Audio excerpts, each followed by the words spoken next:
Hello, everybody. Episode 12.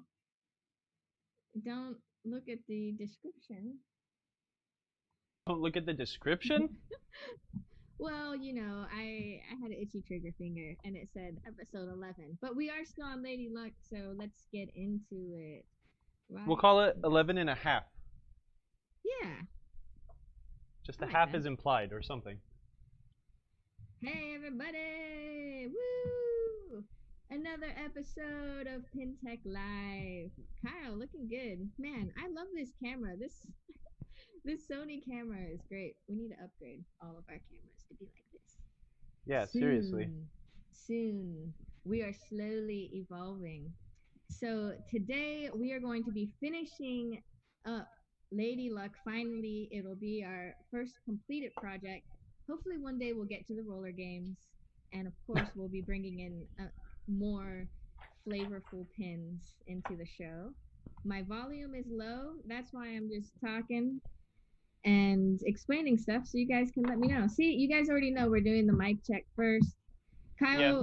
Kyle, tell me how you're doing so we can check your levels.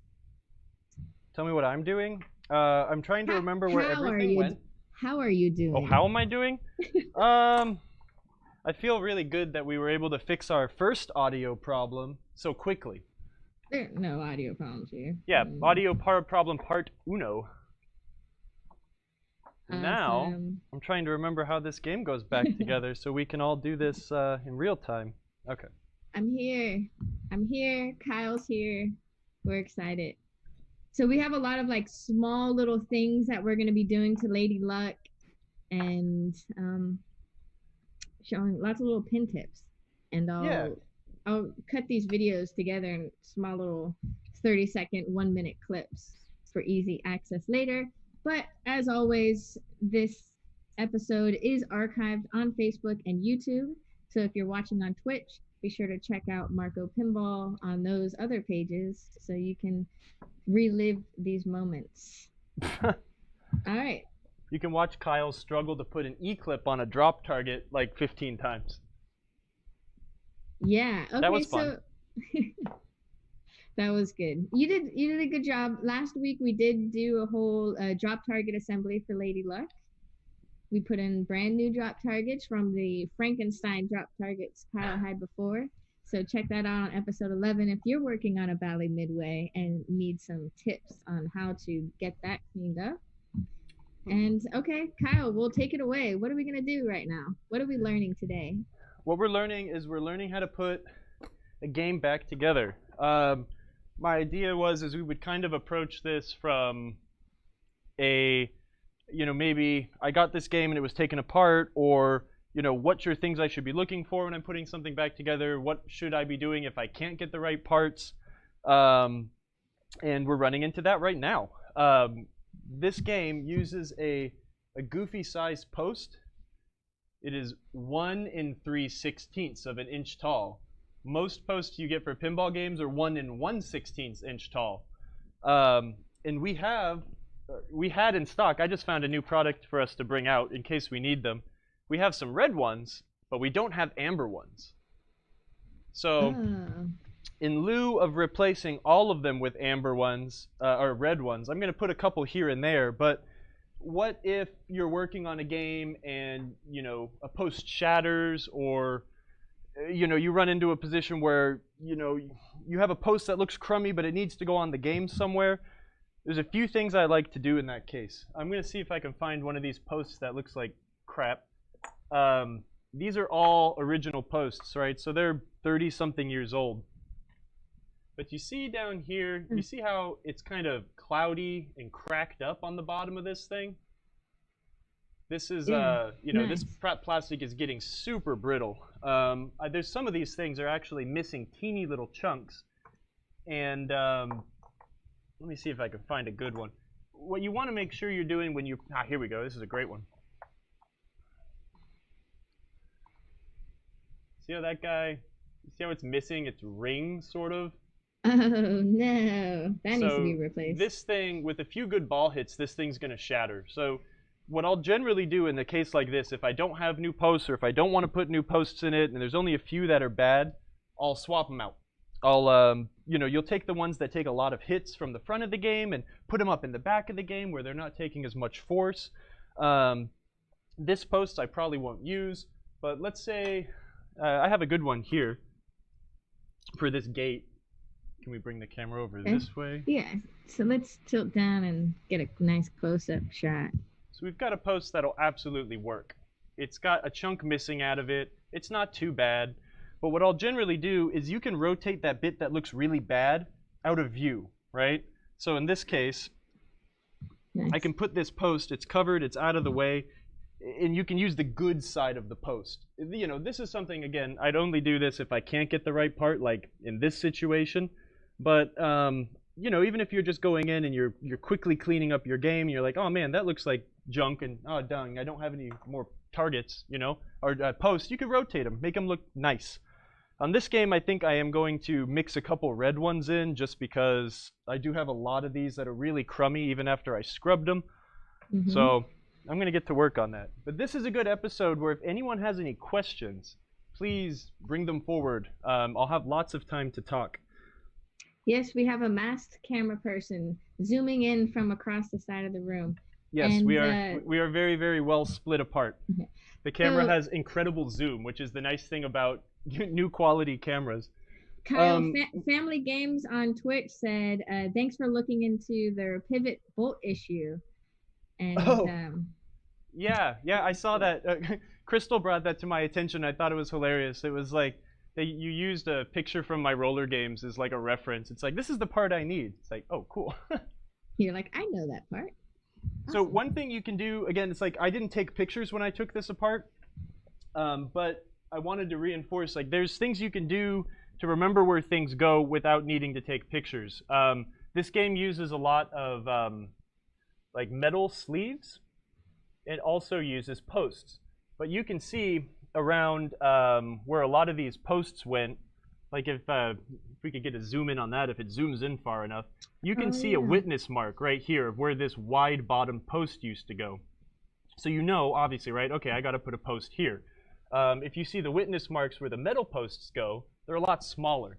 So you can look and see, what was there without needing to have a photo, if you forgot to take one or whatnot.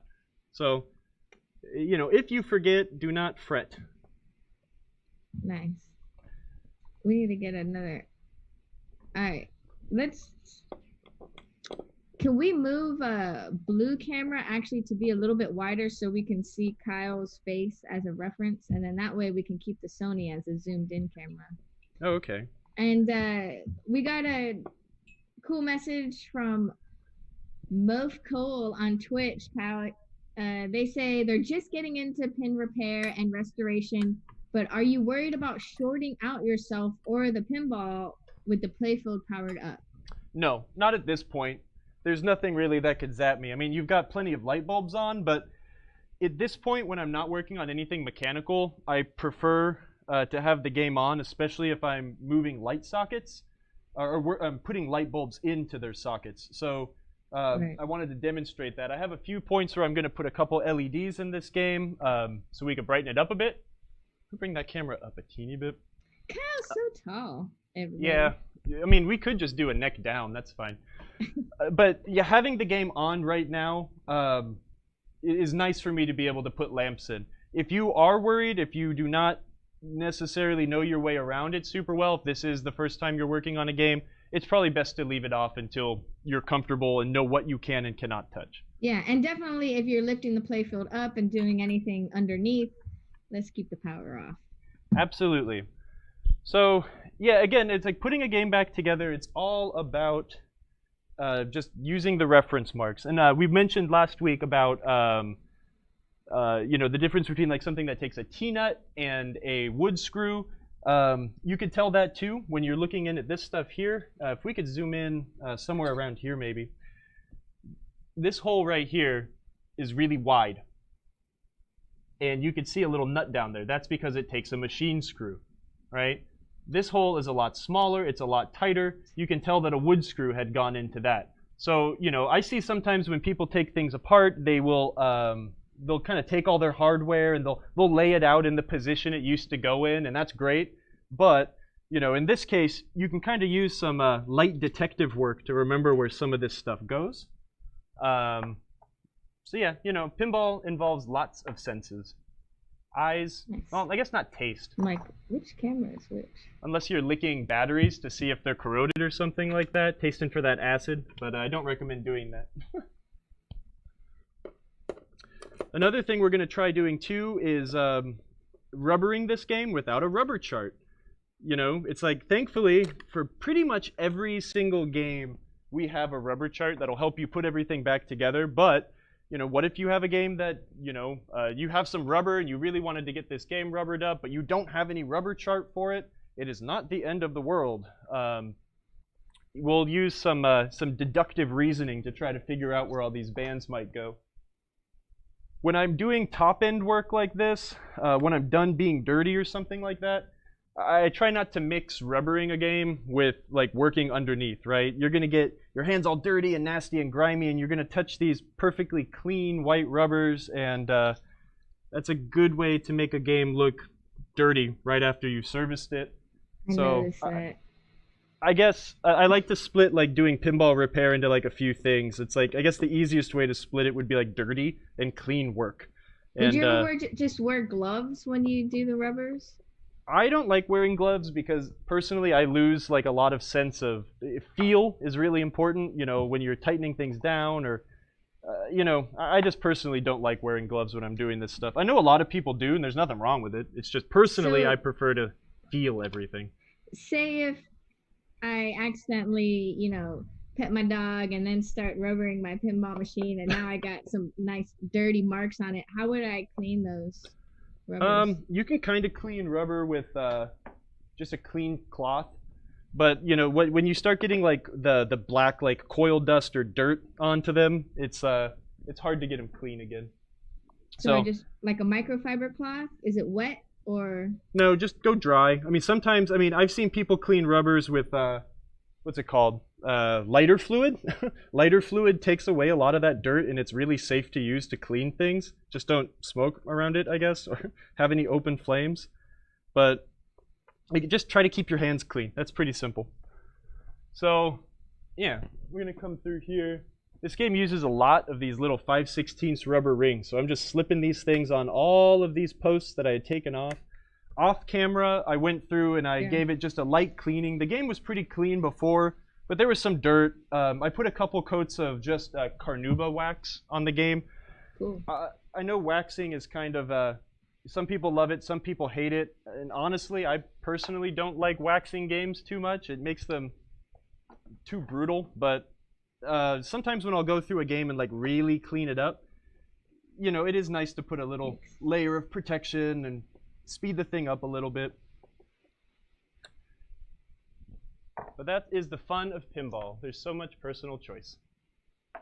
Nice. And you're going with the stock posts colored, right? Yeah, what I'm doing is I'm putting a lot of the posts that are like kind of crummy looking up top.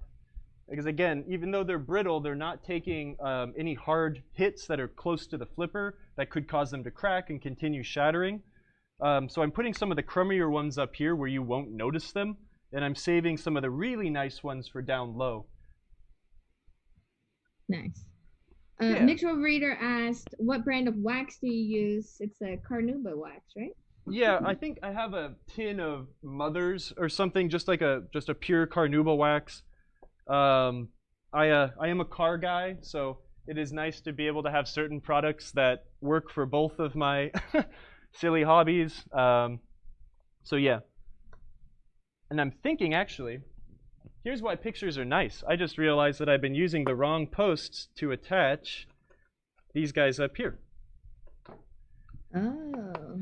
This is why it's important to take pictures. Right. And Mitchell, I think you're a little late. Kyle was explaining it earlier, but why, if your posts are starting to split or crack, why wouldn't you just replace them? The reason I'm not replacing these is because I don't have the correct color. We did not have this. Where's my hand? There it is. This post in stock. These are a 1 3/16 inch tall concentric finned post. The only color we had was in red. It's more common for games to use a 1 1/16 inch post. So leave it to Bally to use something goofy. I think the red would have looked nice. Yeah, it'll be nice to put them in certain spots. And that's where you get to have your own little creative license. Coming from Mr. Stock, it has to be factory. Don't change anything. So you're actually replacing these screws, so they should all be, what would you call those? Wood screws, or what type of screws are those compared to the ones that have the little acorn that sits on top? So yeah, you've got a couple different pieces of hardware that attach posts and plastics in Pinball. You've got what would be called like a post stud, and they come in different flavors. So you've got a post stud here that has a threaded bit on the bottom and a threaded bit on the top. This is a number 6 stud on the bottom. Zoom out for me a little bit. It has a number 6 thread on the bottom and on the top. And then you've got a post that has a wood through, or a coarse thread wood screw here, and a number 6 machine thread on the top. So you've got different flavors. These posts here, these are generally used because something has to attach to the top. So these will be used for plastics to lay on top, and then you'll put your holder on the top bit. These things here are screwed in with just really long, standard long machine screws. And I was just totally on autopilot, not paying attention to what I was doing and just talking. So nice. So you got to replace those. Yeah, I'll just jump back in here real quick and change out a couple. Well, I mean, it kind of looks cool with the ones with the little post tops, and then you could put little different colored. You could put something on there, you know. I saw some guy in our local South Carolina pinball group. He got a Monopoly, and Monopoly from the factory had these really ugly studs on the for the inlane guides, and he put like someone made like some dice or something like that kind of fit on it, and I thought that was pretty cute. Oh yeah, the Monopoly game. Yeah, Monopoly's kind of a fun game, underrated gem. That was a fun mod. What could you do for roller games? Like it just had some funny call-outs. Roller skate. I think it was one of Pat Lawler's first return to pinball games or something like that. All right, almost done here at the top. Sometimes when I'm working on Pinball 2, generally I kind of like to work in one direction and keep the flow up. Like, okay, let's do the top. We'll get everything here done, then move down. And that's kind of why I'm focusing up here before I move downward. All right. It just kind of helps me keep my parts in order. Even though I did just totally make a mistake and put the wrong hardware in, but you know, what you gonna do? Yeah, and Mitchell asks, do you prefer traditional incandescent lights or warm LEDs? I prefer warm LEDs most of the time. I mean, it depends. Being someone who operates games, I like LEDs because my games, they can stay on longer and not burn up and, you know, cause issue. Since this game's going to stay in the home, I'm going to use a mixture of both. Reducing the amount of current draw from the game is kind of my goal by using these LEDs in certain spots here. The back glass is lit with all LEDs right now. This game is very, very, very badly faded. If you could show the back glass, I mean, all of this is supposed to be red. These things are supposed to be red. You know, that is not necessarily because of incandescent lamps, but that is most likely because this game sat in the sun for some amount of time. But it's also something weird. Like, I've never seen a Lady Luck. You rarely see these games, but when you do, they're generally pretty faded. But I guess long answer short, I like warm white LEDs, frosted tops, 2 SMD, 1 SMD. What are your thoughts of if you just put red colored LEDs in the places on the back glass where there would be red, or, you know, any other color? That's not ideal because they'll bleed. You know, when a light bulb gives color, it creates like a spot, right? So if I put a red LED behind here, all of this is going to turn red. And that's just, I prefer the, you know, the artist knows more about color and artwork than I do, so I prefer to not mess with that. Fair enough. And then I screwed up right here. No, I didn't. This is where we get to do things. Like, especially if you got a game and you don't know, you got it taken apart, you adopted someone's project or something like that, and you didn't have any posts on there, how can you tell where things are supposed to go, right? This is the piece of plastic that goes on top of this lane right here. And since I had been putting some incorrect screws on with those studs, I wanted to come in here and check. Okay, so, do we need a studded screw on top of this lane guide right here? If we lay the plastic in place, that'll tell us what hardware we need through these certain studs. This absolutely does not need a post. So I'll need to take that out, replace it with a screw.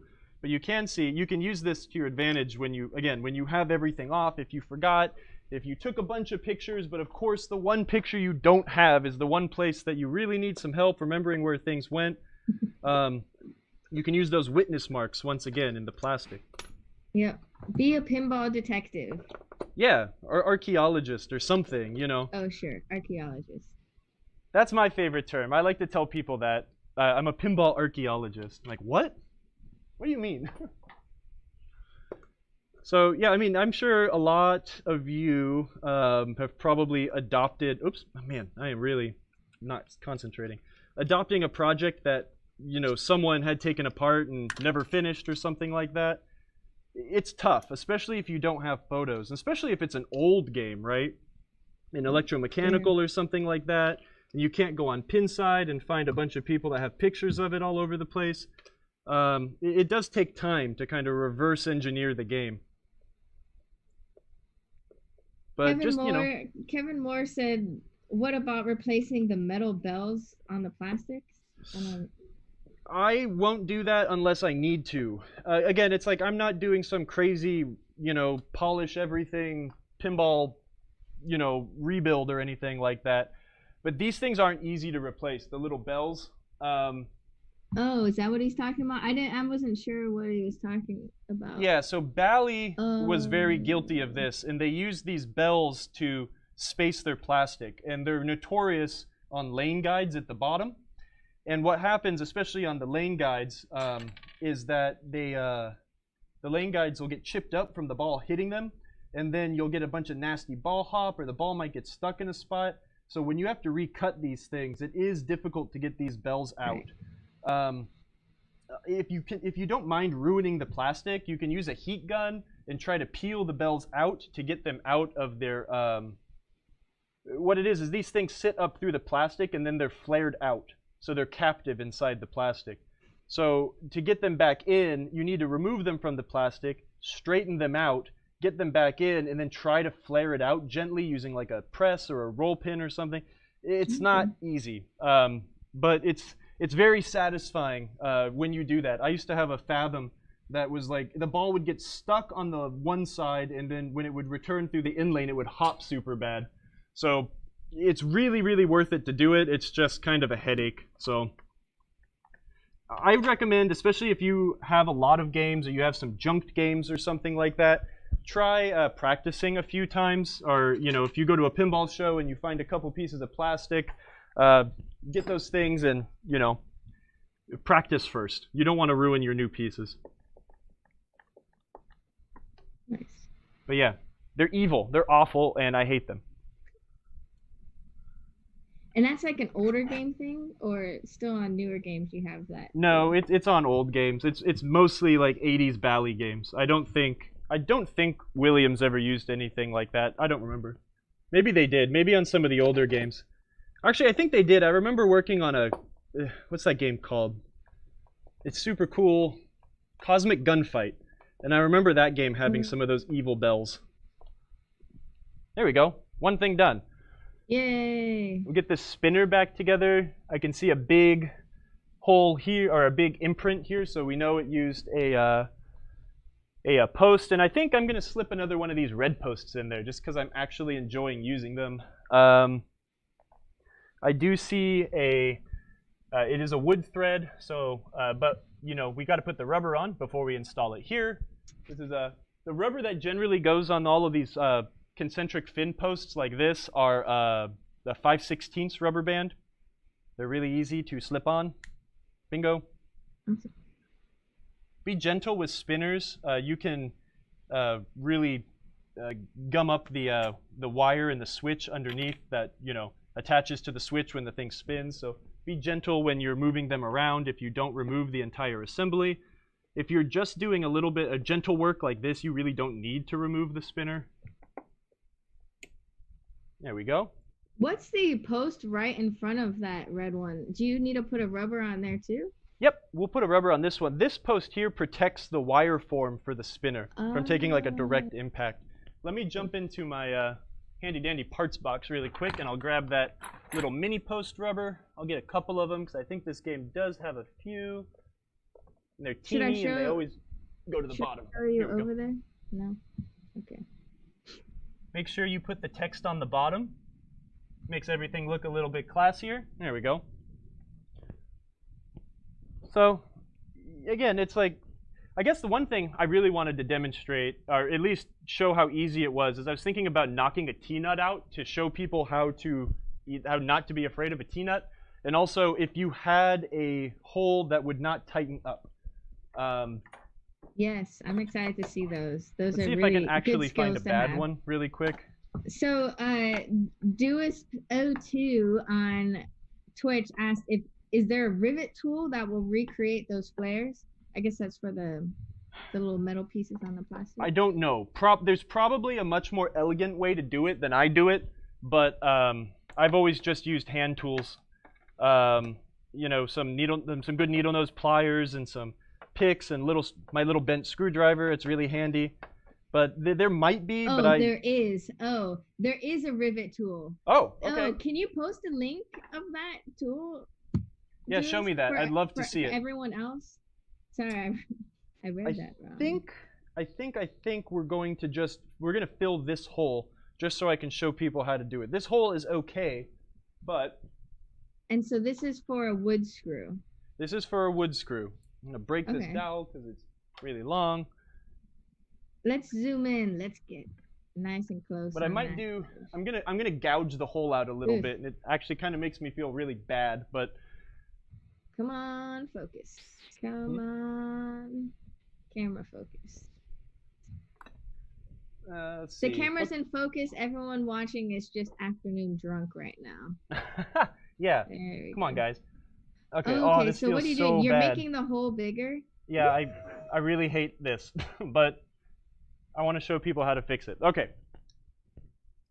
Yeah, definitely post it. Even if it's not a product that we sell, maybe it's something that yeah, please. No, that's super cool, and I want to see, what would make my life easier, because I'd really like to remake these on Lady Luck also. I like to reshape them a little bit so they always have a good flipper feed. So yeah, if there's something that makes it way easier, I can't wait to learn it. So let's zoom in here.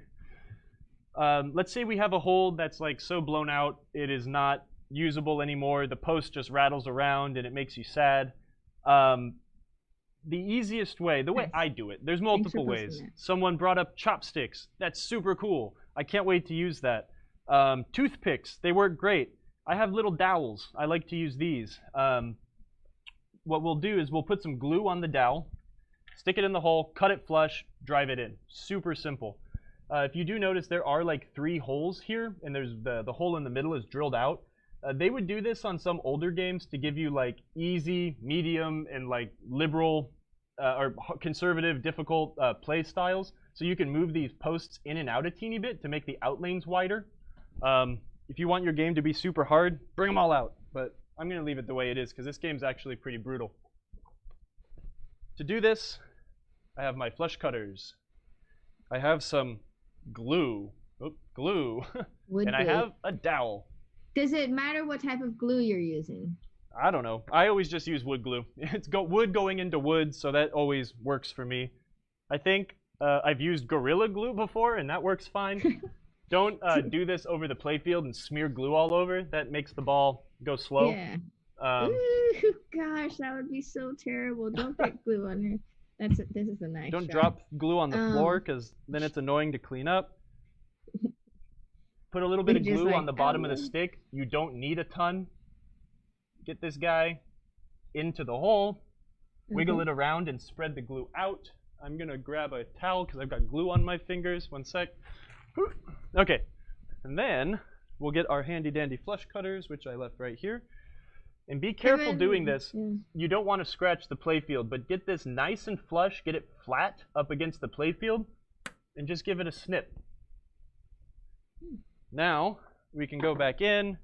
We can find a very handsome orange post, and we need a wood screw stud.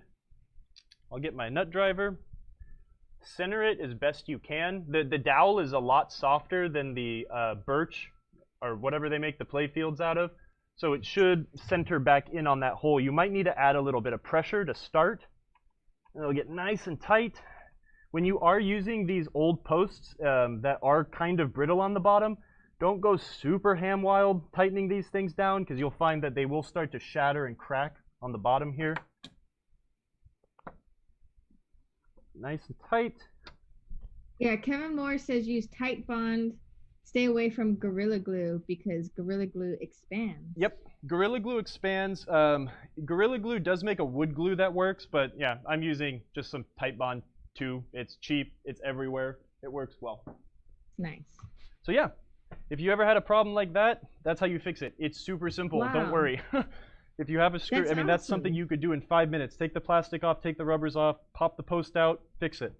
And your game will be very happy. TJ Byer says that he's used cocktail umbrellas and sandwich skewers sometimes because that's all he could find. Yeah, because TJ, he gets to work in all sorts of amazing He's a places. MacGyver. That's awesome. That's awesome. Family Games asked, what about using a 30-second set super glue? I just don't like using super glue near the playfield. If I have to put my fingers on it, I don't want to deal with it. Yeah. It just gets messy. You could use super glue. There's nothing wrong with it. Stick with the tight bond. It's pretty inexpensive and you can Yeah. find it almost anywhere. Wood glue's local easy. hardware Wood store. glue's fast. It works. Now where did I leave my screwdriver? Here it is.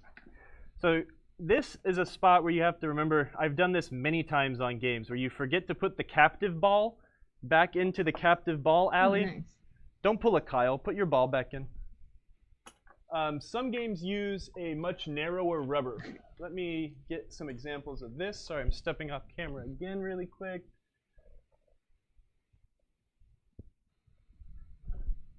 We've got our standard 5/16 inch rubber here. This is the rubber that goes around every single post ever. Okay. You've also got these metal posts on a lot of these Bally games, and they will use a 3/16 rubber, which is a lot tighter, and they're meant to fit around these metal posts right here. Ah. This works, but it's not great. It's a little loosey-goosey. You can spin it. Yeah, that doesn't look good. That's not right. So, I mean, you could use that in a pinch. There's nothing wrong with it, but there is a band that fits those, so they are handy to have around. And again, if you bought a rubber kit, this would all be laid out. But I'm trying to go through here and figure out where everything goes without a map or something like that. And that'll become apparent when we're having to go here and block off these areas. So I'm going to put a pinball in to the captive lane. Oh, right, 'cause that goes right there. NetReamer asked, what glue do you like for reinstalling inserts? If I'm reinstalling inserts, then I will use super glue.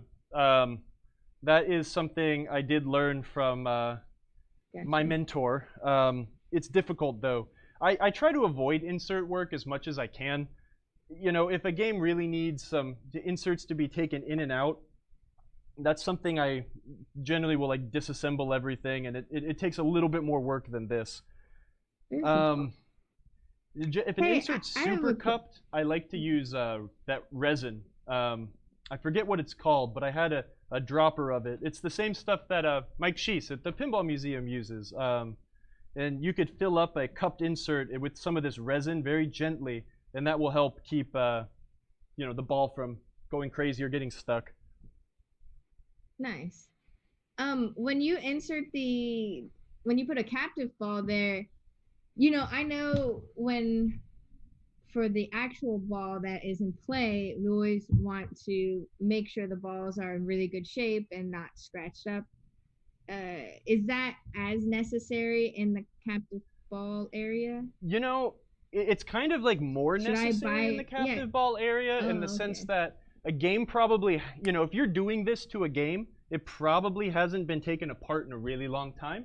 That ball's probably really gross and super pitted and really scratched up.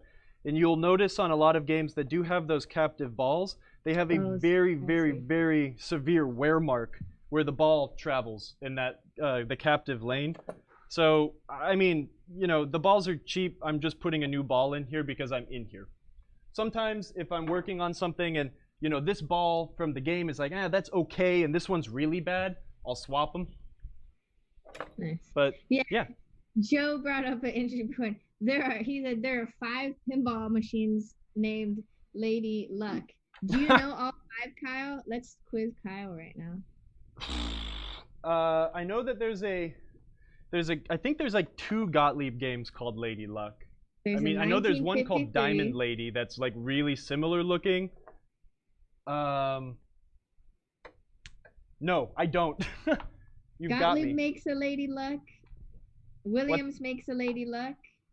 Yeah, I think that's a 60s game, right? Or was that a... Yeah, 68. Yeah. 1976 Recall SA. I don't even know that company. What was it? RECEL? Ricel? Ricel. Yeah, I think that's a French company. Oh, okay, the French version. Taito made a Lady Luck. Really? Of course they did. Was that like a pachinko machine? No, Taito was Brazil. It started off as the Japanese company, but there was like a weird loophole in Brazil where pinball machines had like a crazy, crazy, crazy high tax on them. So there was a domestic Taito in Brazil that made pinball machines. They're amazing because they're all knockoffs of other games. Look them up sometime. They're incredible. Do you have any? No, I want them so bad. I know that there's I think it's in Sao Paulo. They have there's this pinball club that has a huge collection, like every single Taito game ever made, and I really want, I think it's called Zephy. It's like a copy of Xenon. I'd love to have the knockoff Xenon and Xenon. It would be really cool. I'm installing brand new acorn nuts onto, we can do this on the zoom in camera. Oh, cute. Brand new acorn nuts on top of the plastics. Yeah, so these come in so many different colors. It's amazing. And Kyle's just going with the natural white because he's boring. But I would put every single color in the rainbow on there to make it look really crazy. You could spice your game up. You could make it look real handsome. You should see my Marco cart from my canvas. You keep talking about this Marco cart, but these should be the parts that are in your hand. Why don't you have them? No, I haven't pulled the trigger yet. Yeah. I have like 2 blue acorns, 2 yellow acorns.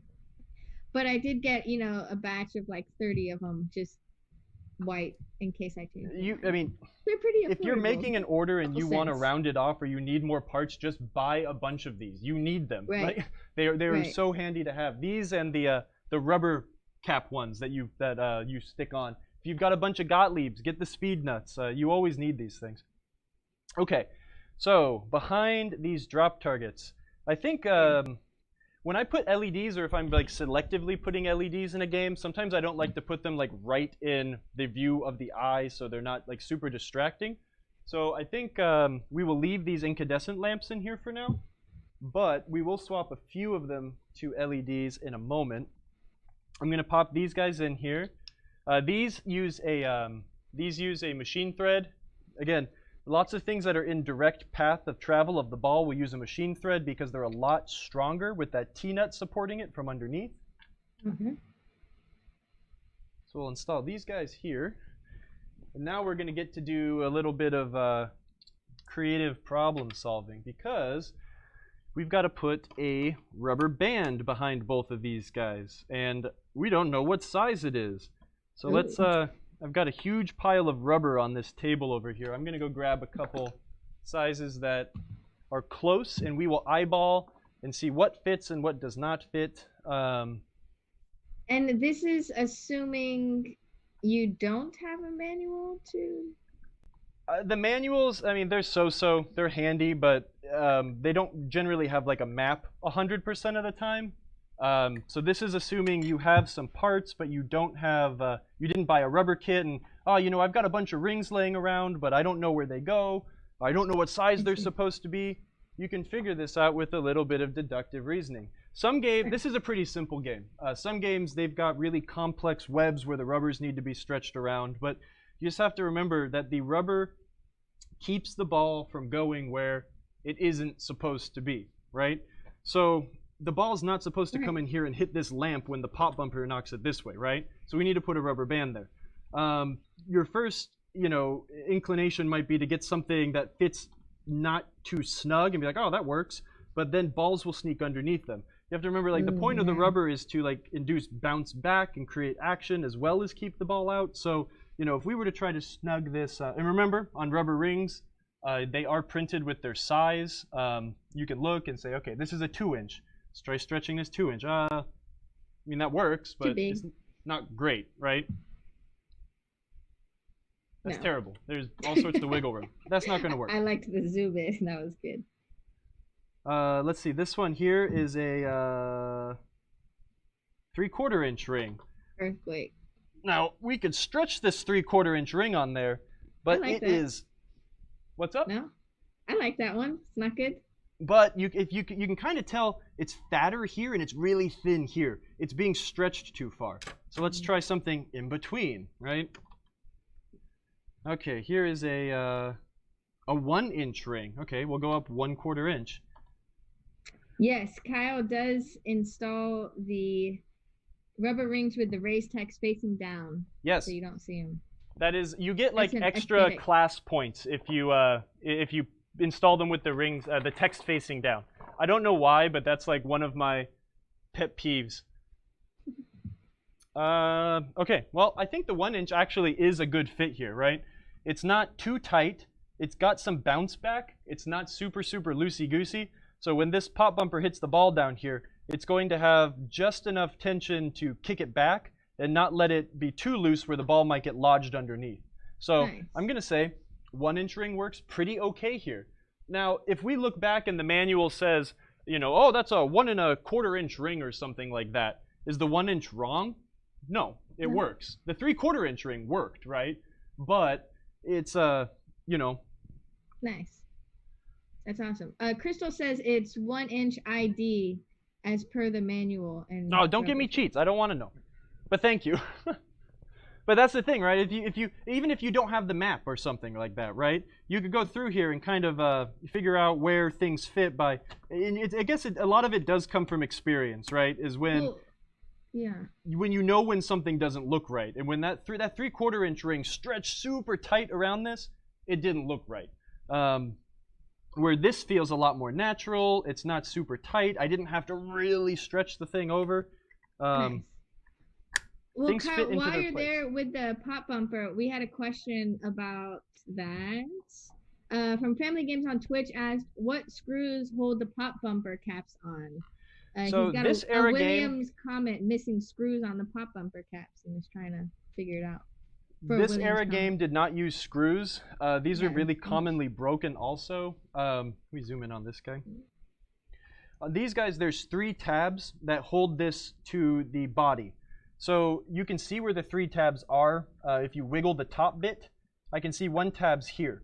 So what I'm going to do is find the other one on the opposing side, and I'm just going to put some pressure on both tabs, and they pop out. And these things, again, these are old and they're brittle.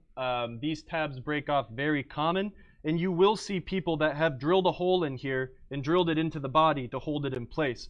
You see that a lot on games, especially ones that have been like on location for a long time, or someone didn't know that you can get new parts and they were tired of their cap flying off.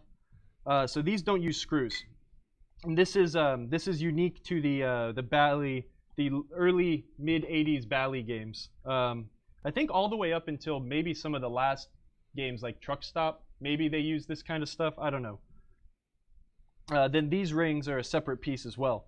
So the platter ring will go down, and then you'll put everything back on top. I'm going to keep it off for a second because it'll actually make it a whole lot easier to reinstall this plastic. See, that's why we had that question. So what about a Williams screw? Do you know off the top of your head?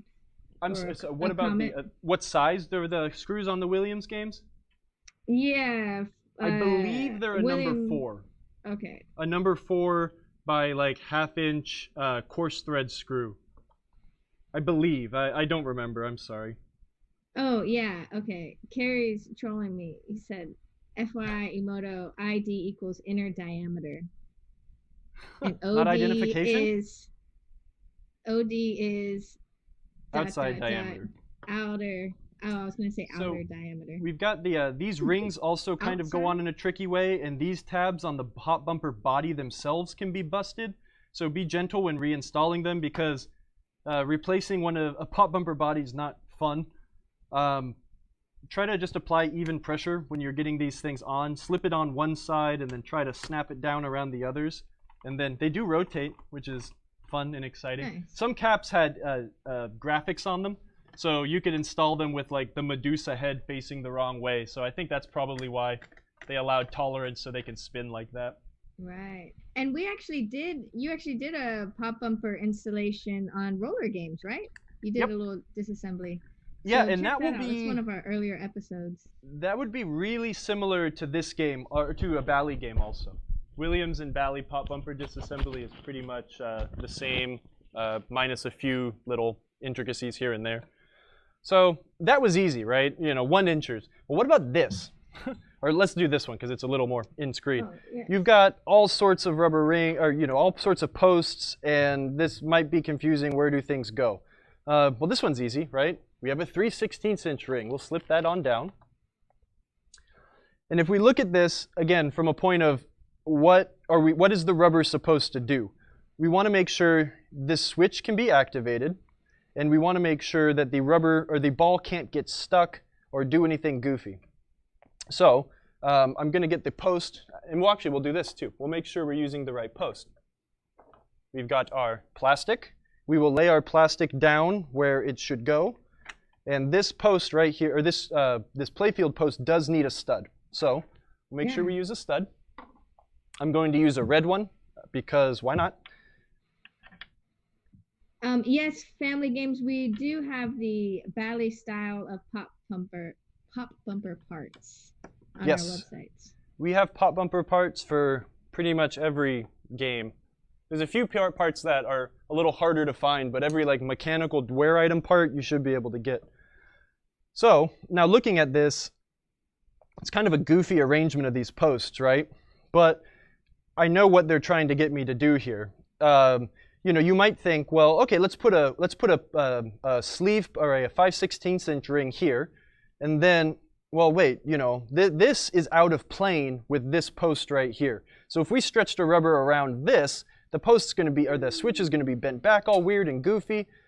What we need to do is we need to find a way to create a flat plane right here for the ball to activate this switch, but also be tight enough to not let the ball slip in underneath or something like that. So I'll go over here, grab a couple rubber rings. All three of the. Yeah, what they probably are intending me to do is they probably want the ring to kind of go like this. It'll go flat against here, around this post, loop back around this one, and then over to here. That's to tighten it up just a teeny bit. I'm going to guess we'll start with a 2-inch ring. This is probably going to be a little too loose. And Kyle, when it says 2-inch on the rubber, is that the inner diameter or outer diameter that is measuring? That is going to be the inner diameter of the rubber. Inner diameter. Actually, that's not bad. That's just enough. Right. Just enough bounce back right there, and it's not loose enough for the ball to get wedged up underneath. So I think 2-inch is actually what we need right there. It looks pretty good. We had a question earlier, actually, I just remembered. If we put, say, smaller than a 2-inch ring on there, will that make it, like, the game more challenging because it'll bounce the ball more? Sort of thing, or it's just not recommended? Maybe, but I don't know. It's more likely when you have the rubber rings stretched so thin like that, it's more likely for them to break. They need to be like loose enough for them to be able to take an impact and then disperse it back out. but not loose enough where the ball will get stuck underneath. But if they're too tight, generally they'll break, and you'll notice they break around the edges on their tight ends of the posts. If you need it to get the game going, it's fine, but don't keep it that way. I'm going to change these guys here to LEDs. I'm slowly dispersing them out, and I also only have a few of my favorite LEDs. But one thing I notice a lot of people, sometimes people need help with is these LEDs, the bases of the LEDs aren't necessarily like the same shape and size as the old glass bulbs. And you'll find you'll put them in and they won't work unless you wiggle them.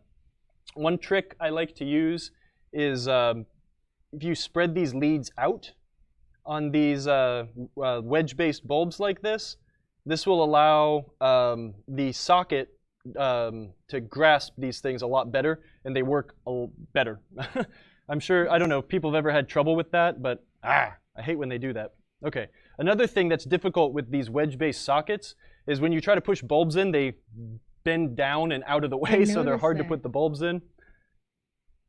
What do you do? Because I was trying to do that and I stopped. Do you need is it better to lift the playfield up and kind of keep a hand on there? Yeah, I mean, if it's doing that to you, generally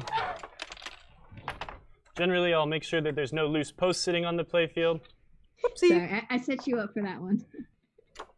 What I'll do generally is you can put the prop rod up.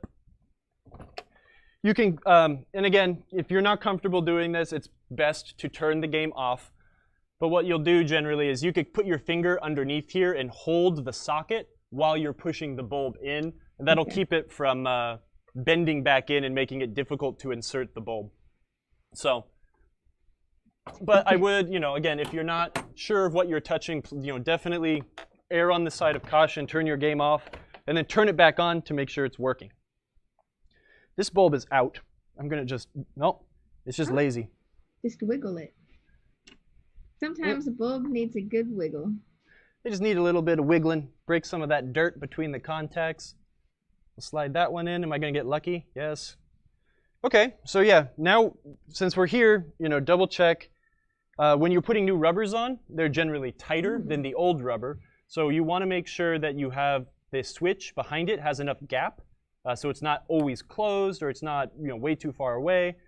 Check for the gap. This one looks lovely. I'm going to leave it. I'm going to grab this plastic and reinstall it. I cleaned these plastics before I went to install them back on the game. I used a microfiber rag with some Novus 2 on it and gave it a good clean. They were very dirty underneath. If you are going to clean your plastics, be gentle with the bottom. The bottom is the side that has the silk-screened artwork on it. And if they're starting to chip away, using tools or using Novus or a rag can start to take the artwork off. So do at your own risk, but these were very dirty and they look a lot better now. Tread lightly. Tread lightly. Mitchell Reader asked, have you ever used a bit of tape under the wires to hold the bulb tighter? Yeah, I haven't done that before, but there's nothing wrong with doing that. It might, if the amount of pressure it takes to get the light in there could snap the tape, so it might not be ideal, but all right, I'm going to work on this side over here. It's a little bit different, but it'll be very similar. I will use another red post. I'll drop a red post. So you'll notice here we've got one of these studs that is behind a target. It's behind a flipper. Do I need to put a rubber on that? No. The ball will never hit that. Don't worry or waste a piece of rubber on that post. That thing is just there to hold the plastic up that lives in this location. What if you put a rubber on there? You would have just wasted a few cents on a piece of rubber that really won't do anything, but not much else. This one definitely. What's up? Midge, everyone's saying Family Games, and everyone is saying great camera work. You're doing a great job. This is definitely a nice upgrade. Thank you, Steve. Thank you. It's hard being across the room and filming things with that massive amount of zoom. I think I'm going to leave one incandescent bulb up here because I do want to put the incandescents underneath the slingshot, or an LED underneath the slingshots. These are kind of dull, so let's see. Okay. Some games are more prone to... Thanks for joining us, Mofco. What's up? Everyone's just saying thank you, and they're talking about how cool you are. When I you don't believe that. Our toolkit episode, I've been trying to get Kyle to do his toolkit episode like every week, and he keeps not wanting to do it. He thinks it's boring, but I think it's riveting content. Okay. We're asking if you could talk about how you got started working on pinball machines too. You know, we could do like a whole bio, like a lifetime special. Yeah, we'll get some nice lighting on you. And how I started working on pinball. The short version is I got a very broken Creature from the Black Lagoon. I was too poor and had no idea who to ask to fix it. So I started to learn how to fix it, and I was taught by the internet. How long? 2007. So a lot of it was from Clay Harrell's pinball website, that he had a lot of great information on how to fix these things. I met some people locally that taught me a lot of stuff. I really started to do this when I started volunteering more at the Pacific Pinball Museum.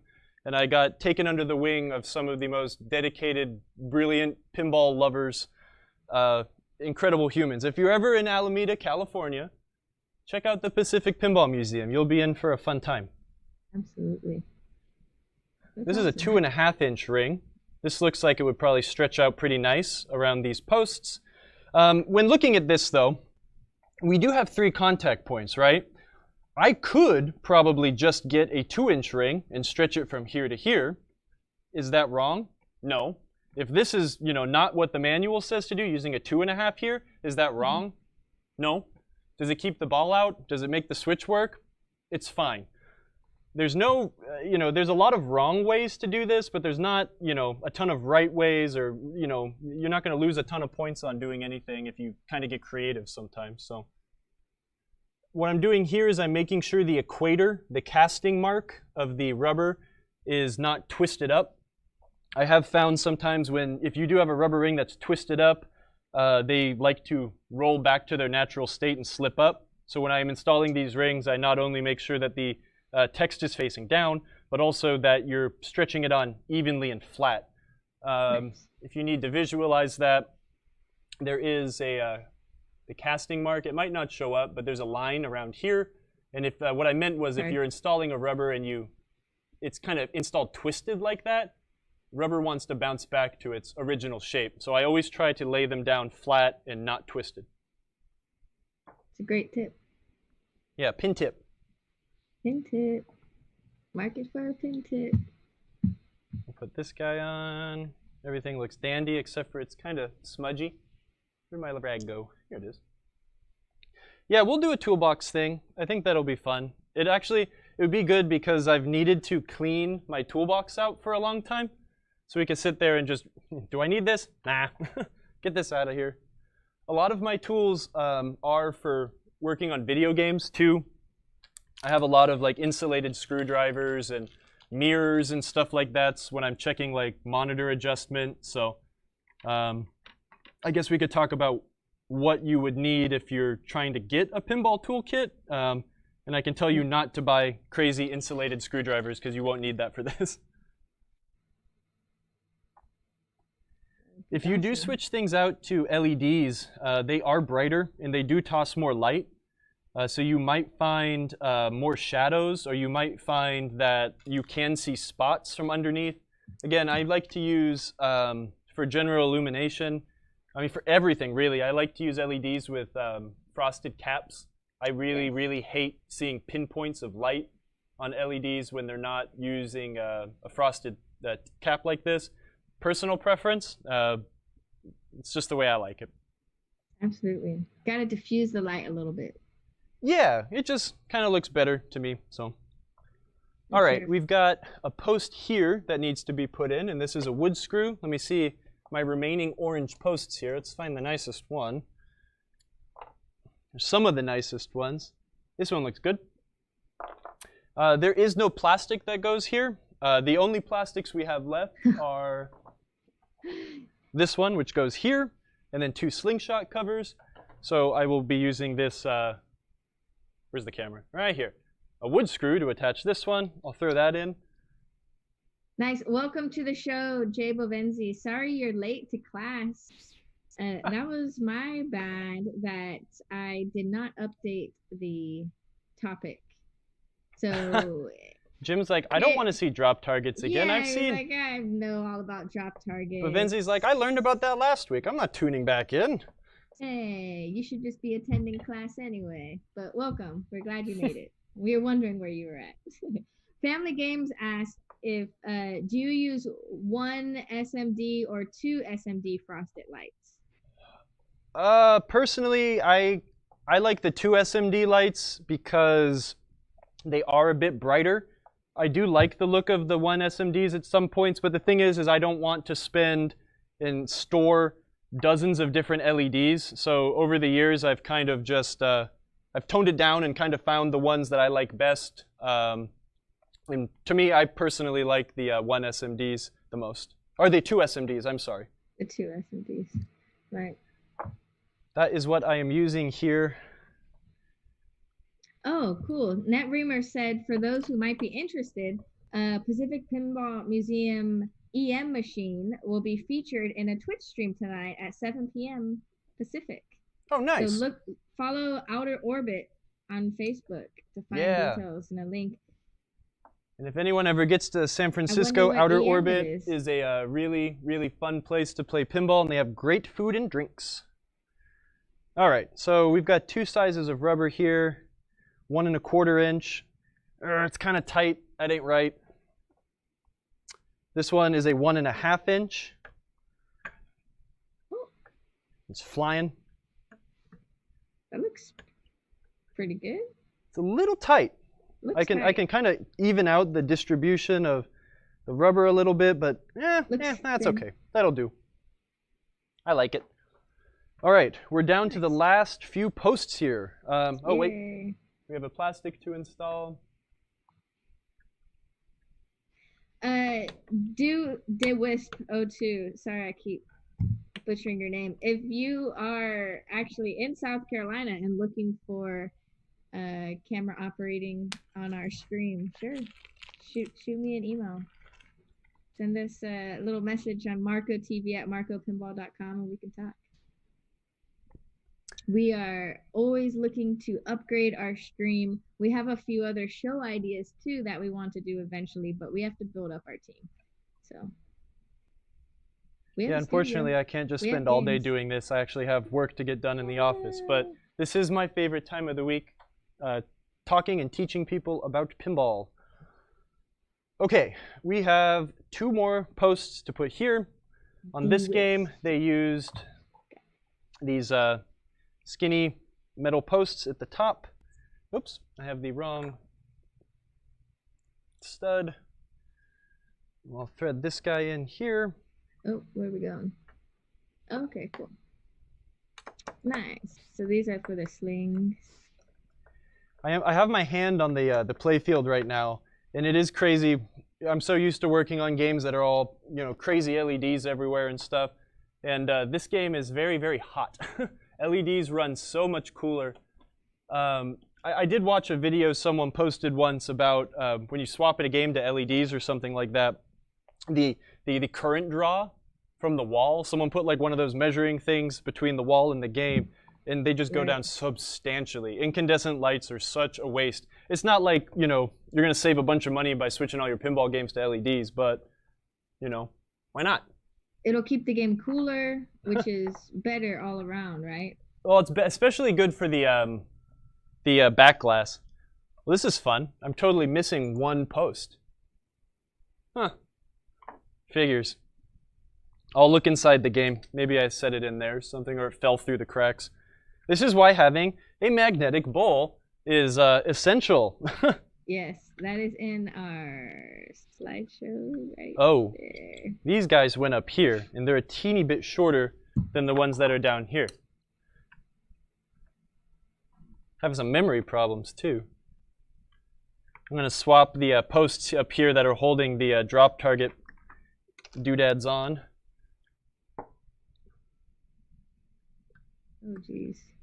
Switch these off real quick. See, and again, folks, this is why we take pictures when we are doing teardowns and rebuilds.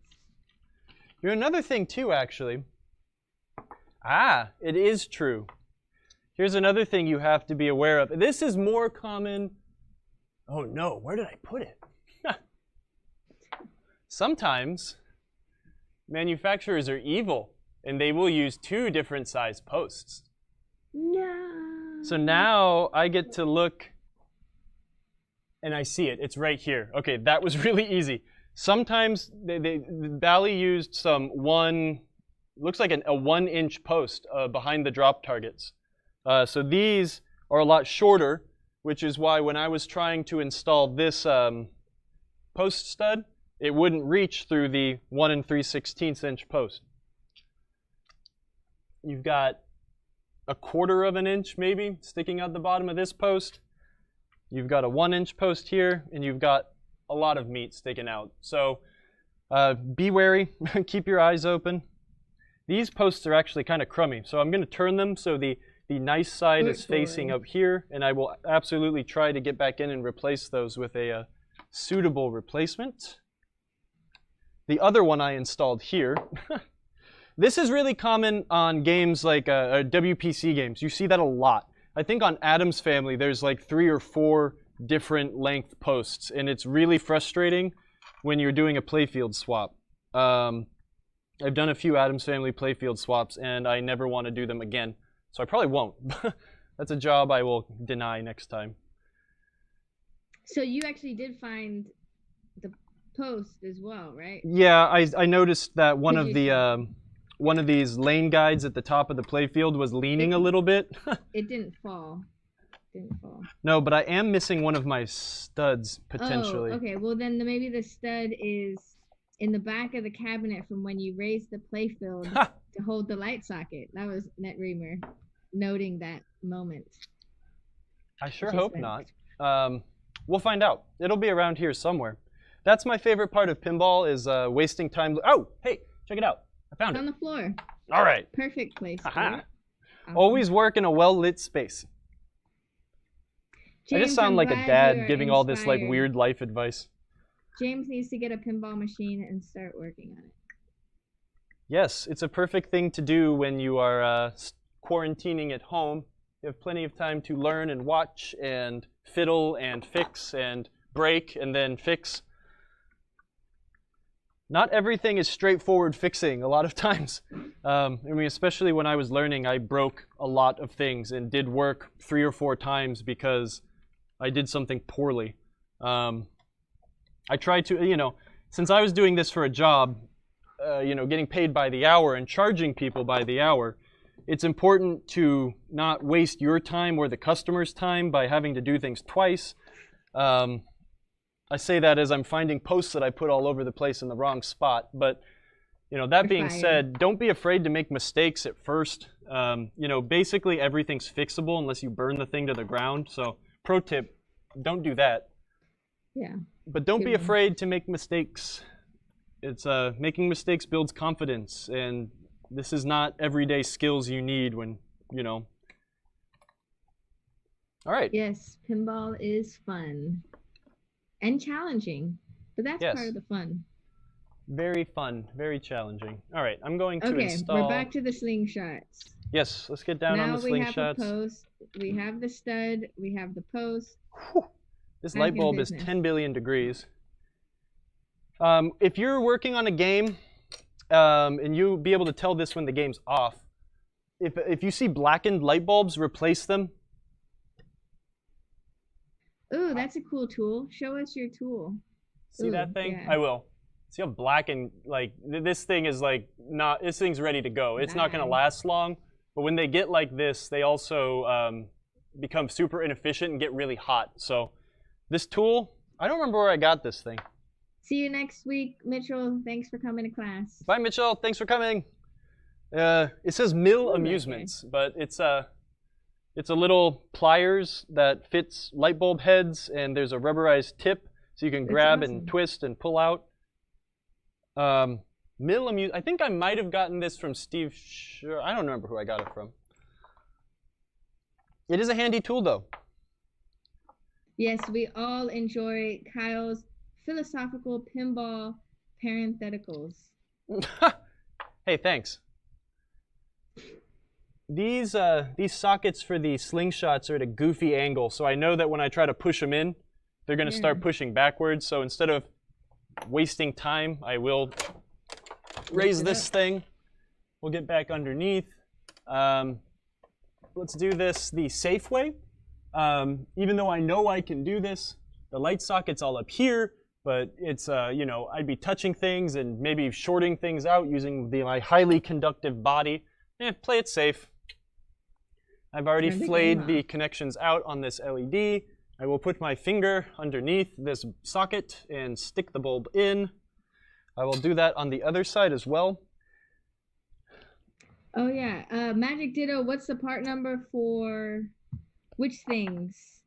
He's putting an order together now. Most of the stuff we're using is over here in this little slideshow, but let me know which parts you're talking about, and we can find those for you. And don't forget the free shipping link. We have our 24-hour free shipping link for everyone that's in our PinTech class. It's for orders for over $100, so fill up your cart with stuff that you need for your projects. $100 will buy you a lot of posts and a lot of rubber rings. So you could fill up for lifetime. All right. Well, lifetime being like maybe a few months. All right. Yeah. Get this thing back down. Both of those LEDs or the lamps are lighting up, so we're all good there. The post is flying. Where'd that come from? All right, great. Yeah, looking pretty good. We've got lights here. One thing I like to do also when you're cleaning things and taking them apart, take a rag or take a toothbrush. Oh, the bulb puller. There's a lot of let me step back a second. There's a lot of different bulb pullers. Some people have like a stick that has like some, I've seen a stick with like some rubber tubing around the bottom. Bring your hand in more so we can see it. Yeah, so do we have something like that on our website? Yeah. I'm pretty sure we do have something like that, I think. I'll have to go double check. On my millions of things to do at work, I really should go over our tools and really become a little more familiar with everything that we sell. But we have a lot of products. Yeah, but there's a rubber tube on a stick thing that I've seen a lot of people use. You can help the rubber tubing around the light bulb, and then that will cinch down around the top, and you can yank them out that way. Yeah. But cleaning. Clean these slingshots. This thing was like caked in gross, nasty, dried up mill wax or some crap that it looked really bad. There's a lot of it underneath here. And that wax and stuff, when you're waxing it real sloppy or cleaning, it'll build up on your slingshot switches. So you get extra points if you shine them up and make them look good. You know, when you're playing pinball, you can kind of see them. So everything you can do to make the game look that much better than when you first started working on it really is worth your time. And definitely with pinball, you know, people think it's like you need to do crazy playfield swaps and replace your plastics because they got a teeny scratch on them or something. Most people aren't really going to notice all that stuff as much as long, you know, but the small details really can make a, you know, subpar game look so much nicer, like changing the posts, you know, cleaning your targets, new flipper bats. I guess actually most people would notice a new playfield, so I said that wrong. But you don't need to go that far. You don't need to spend, you know, 50 hours changing a playfield and spend $1,000 and, you know, do the little things. It'll make your game so much nicer. Yep. And I found the bulb pullers. Correct term on our website is forceps with a 5.5-inch soft tip. There you go. $5.99 on our website. There's a link right there. Another thing to keep in mind too is there is an up and down on these metal posts. This groove for the rubber band is higher on one side than it is on the other side.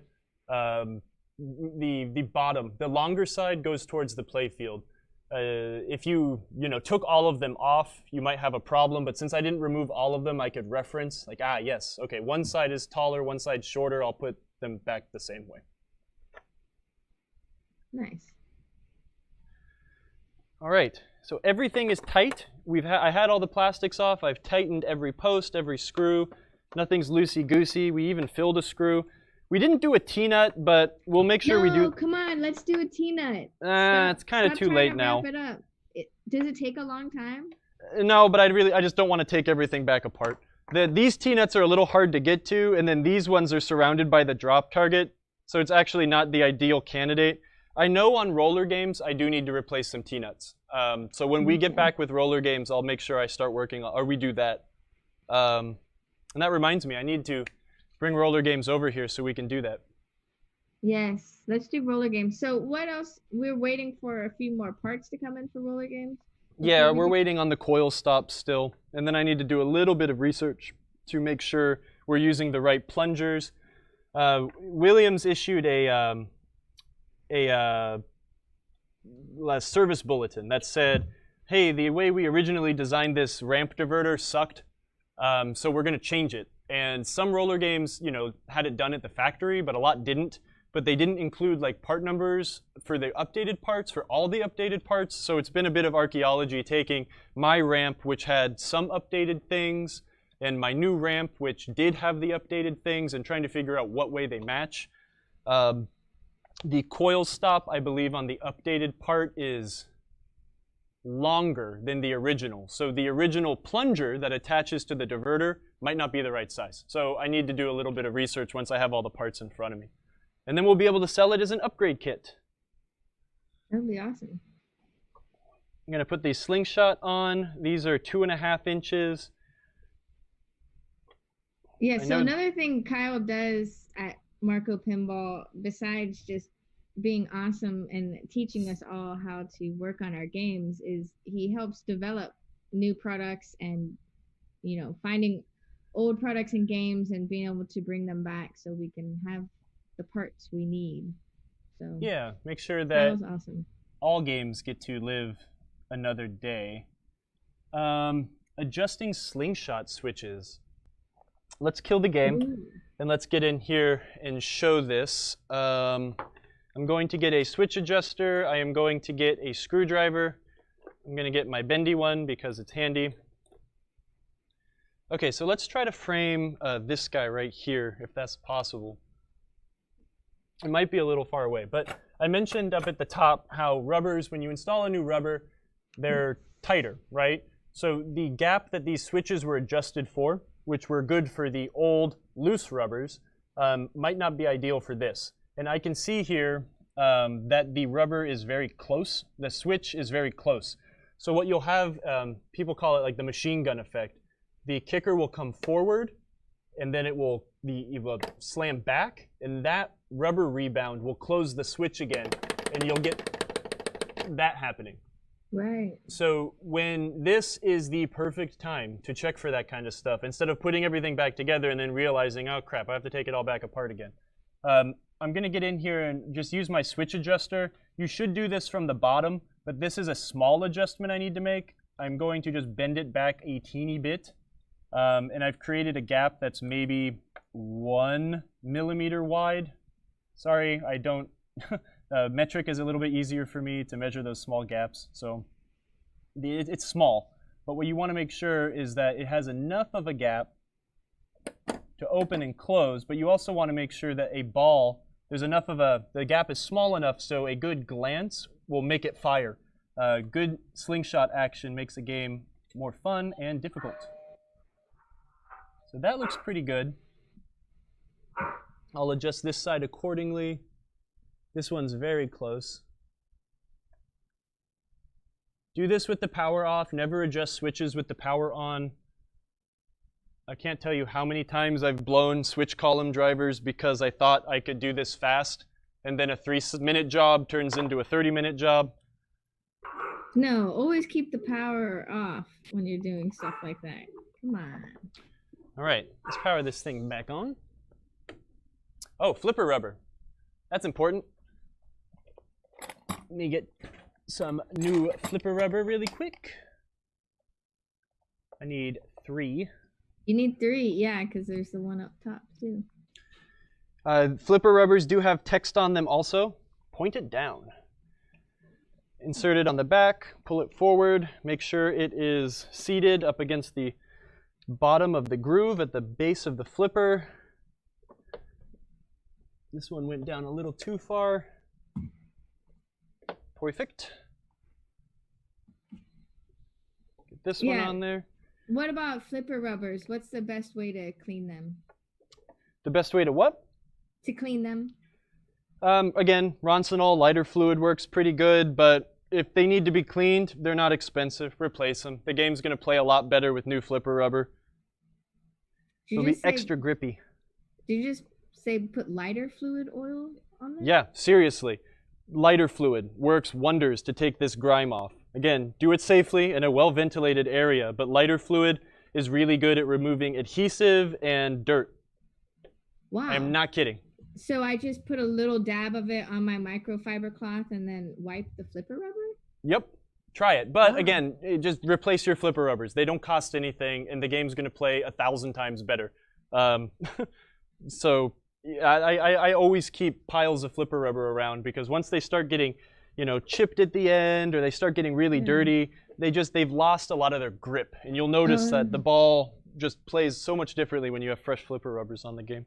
We got a few people in the chat saying naphtha as well works really well. Yeah, naphtha works great. I guess since I'm from California, you can't buy naphtha in California, so I've always just used lighter fluid, but I'm pretty sure naphtha and lighter fluid are basically the same thing.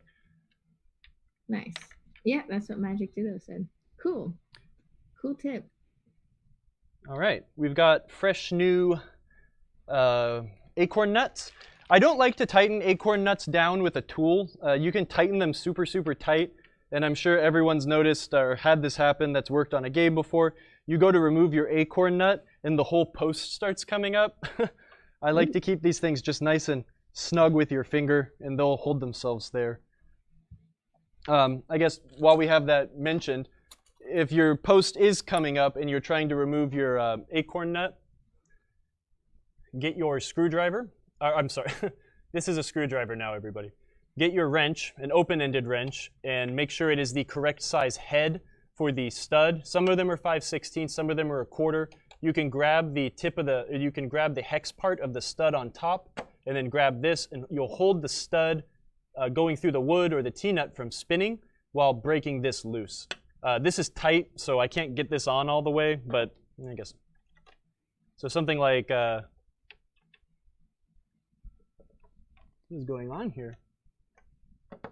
There it goes. So you can hold the top of the stud like this and then break this guy loose. It's very, very easy. Nice. If not, you'll be pulling everything out all at once, and that's not ideal. Might break a plastic if they're brittle. Oh.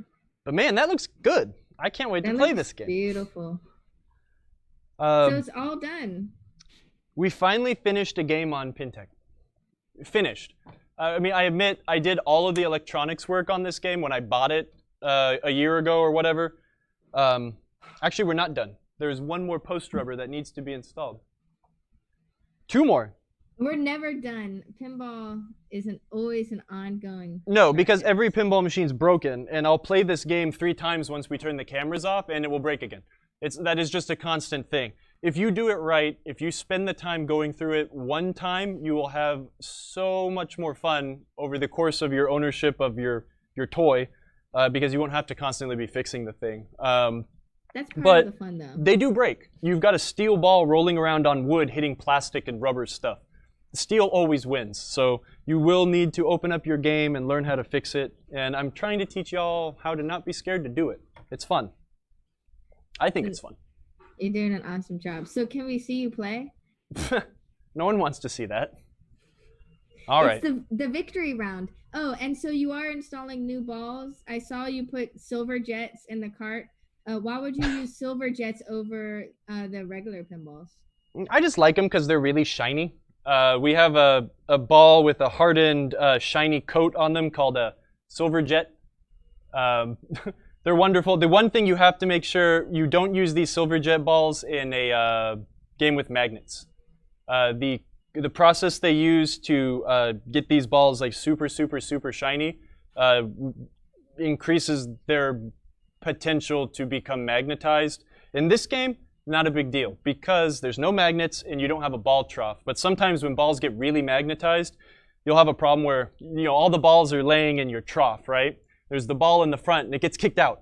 And then the rest of the balls just sit there and they don't roll down because they're so stuck or magnetized together, if that makes sense. Again, I'm not a scientist, so my explanations are bad, but I like the Silver Jets for that reason. They're just pretty. Standard pinballs work just fine. You can use whatever you want. I just like these because they look good. Did you know that we sell a wrench open end 1/4 inch post stud buddy? Yeah, the stud buddy. I have one in here that I've had for a long time. I think it just migrated its way to the bottom of my toolbox for some reason. The stud buddy is awesome because it is flat. Open end wrenches are a little bit rounded, so you do need to, like you saw me struggling to get it underneath here. I found a bottle of heavy duty Bally coin lube. Wow. Wow. Weird. That's gross. Anyways, yeah, maybe we should clean this thing out because it's probably, ugh. There's the stud buddy. So maybe next week, all of us can vote right now. Do we want to see and help Kyle clean out his toolbox and show us the best tools that you should have to work on your pinball machine? Yeah, we can do that, especially before we start a new project. I want to find the stud buddy. Did you just link it up, Emoto? I did link it in there. It's really cool. That's good, because this is Everyone's really saying yes. Kyle's tools, Kyle's tools, Kyle's tools. All right, I'll show. We can go in there and check tools out. There's a lot of junk. We'll clean it up. But yeah, let's see if this thing blows up. I don't know. Awesome. Let me see. Can we get a view of with that camera at all? Yeah. No, we got a nice view of it. There we go. I love the music in this game. It uses a really fun soundboard called the cheap squeak. Okay, now see, I don't like that. I don't like how I didn't get any action from the slingshot there. Oh, there it goes. Sometimes you just need to work the game in a little bit. The rubbers will kind of find their place. This thing also needs to be a lot steeper. Come on. Yes, I'm so glad Crystal's in our chat today. I love her joke. Is she making fun of all of my, is she making ball innuendos? Yeah, she always makes fun of you, but she said, stud buddy, I know and am buddies with a lot of studs. Oh, rejected. We have fun here in our pinball. I can't hit anything, but I want to see the slingshot action. Yeah. Let's see. Ooh. Spell poker. I got 2x now. I really like these super basic games. There's like something really fun about a game that's super simple but difficult to master. I think that's probably why TNA is like my favorite pinball game. It's like, yeah, the rules are simple, but good luck doing it. Right. I got 10x scoring. So Kyle is what we call playtesting the game. We could stream this on our after hours sometime. We could just sit here and get real lucky. Well, all right. Anyone else have any questions for Kyle before we sign off for the day? I can't slam tilt the game. Uh-oh. Okay, I found a problem. Oh. Oh, wait, there it goes. All right, never mind. I fixed the problem. We're all good. Yeah, any more questions? Do you need to hear me blabber a little bit more? Any more problems I need to fix? And this, for you guys that don't know, this weekend's pretty awesome. Southern Fried Gaming Expo and Northwest Pinball Show are doing remote virtual expos. So they'll both be on Twitch and YouTube streaming some different content. The Northwest Pinball Show is called the Northwest Pinball Summer Camp, and they are hosting a game show with Geek Gamer TV, which is called the Ultimate Pinball Game Show, and it's a trivia show, and we provided some questions and some prizes for that. Do I still need to record my question, or am I kicked out of the trivia questions? We still need to record your questions. Okay, But we'll do TJ that and I later. came up with some super hard questions, so maybe I'll tune it down a little bit. But I love pinball trivia. Yeah, you read your questions to me, and I was like, bro. And then with Southern Fried, we're going to be playing our Marco TV interviews that we shot last year at Southern Fried. So there's quite a few that had never really been released. So Ooh. we have a bunch of cool content for Southern Fried as well. So That's stay fun. tuned for that. That's the new thing, is remote pinball shows.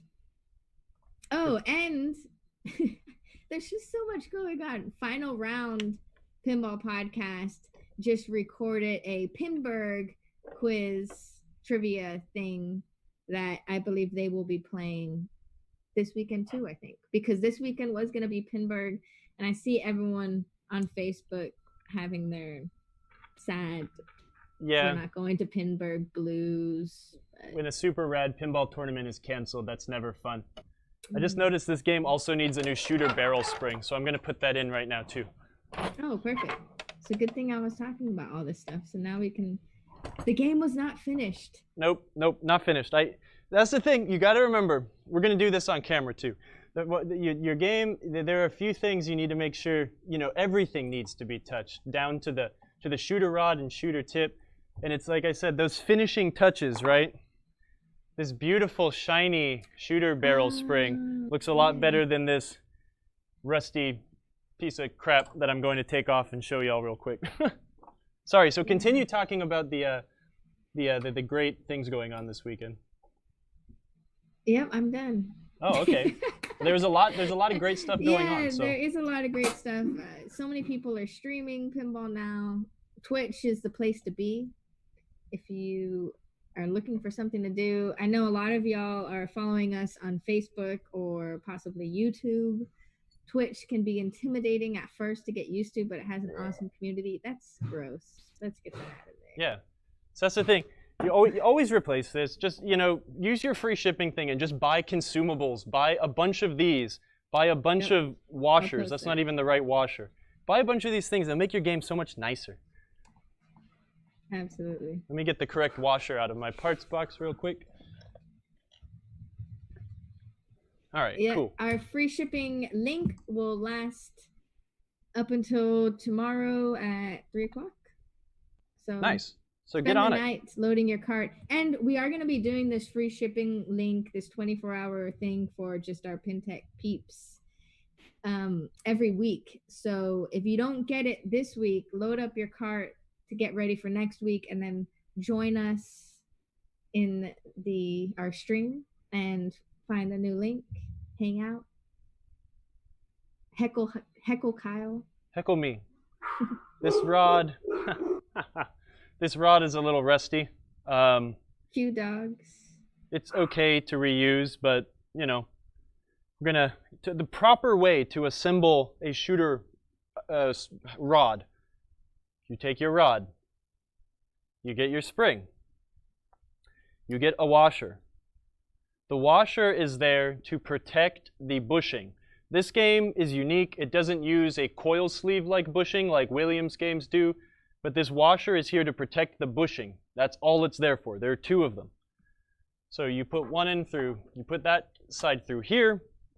I'm going to use the goofy, super skinny Bally washers on the other side because I can double them up. And that's the only place the washers go. You can put the washers other places, but make sure if you're putting washers somewhere that they go in between the spring, the bushing, and the other side of the bushing. They don't need to go anywhere else. We'll get our shooter spring, compress that.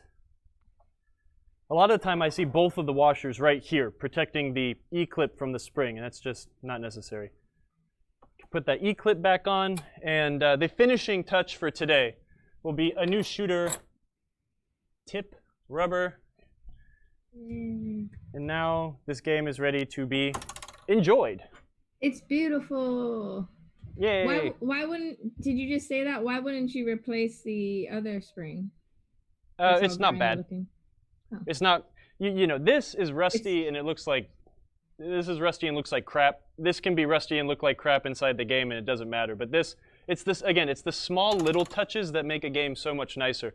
These things can lose their tension. This one's fine though. I don't need to replace that one. If I wanted to, if you really want everything to be new and nice, go ahead.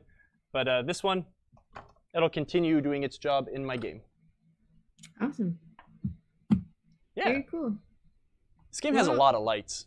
I really like the sweeping effect underneath the playfield.